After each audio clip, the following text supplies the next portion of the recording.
Okay, everybody line up together on the count of 3. This is the world most of us know. And this is Monique's world.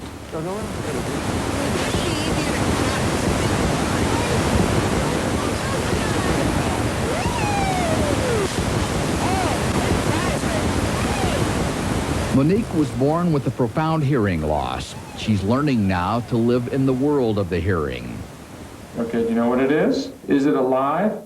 No, not alive. It's not alive. Is it... Her teacher is James Watson. Is it a toy that... Curious to think, this is how the telephone began. Jim Watson's great-great-grandfather also taught the deaf, but you probably know him for a different reason. His name was Alexander Graham Bell, and he waged a lifelong war on silence. When his mother was losing her hearing, he hooked her ear trumpet to the piano so she could continue to play. Bell's father was a teacher of elocution, and he had invented visible speech, a new phonetic alphabet. Young Alec used it to teach hearing-impaired children in London.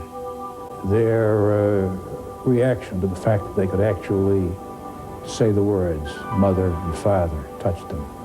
And from that time on, to the day of his death, if anyone asked him for his profession, filling out a form or something like that, he'd put teacher of the deaf.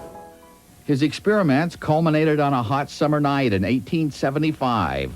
Bell and his associate, Thomas Watson, were testing ways to send many messages on a single telegraph wire.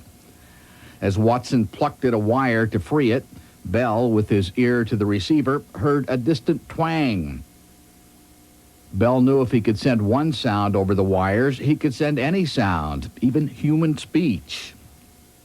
From that point on, it was simply a matter of working out details. Then, on March 10, 1876, a moment often recreated in movies, the first telephone call.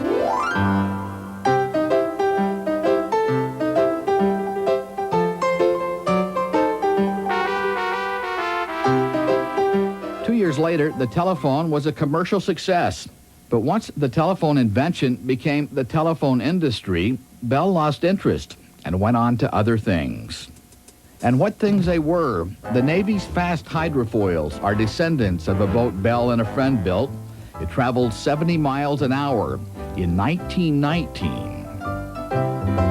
Telephone messages today travel on laser light inside fiber optic lines.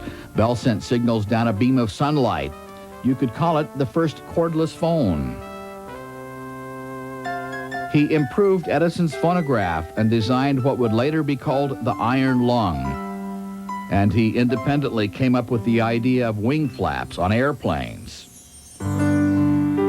By all accounts, Bell was a man who looked more than a little like Santa Claus, who liked to work late at night, wouldn't have a phone in his office, and counted more on imagination than information. Alexander Graham Bell died in August 1922, and during his funeral, all across the United States and Canada, there was a moment of silence on every instrument connected to the Bell telephone.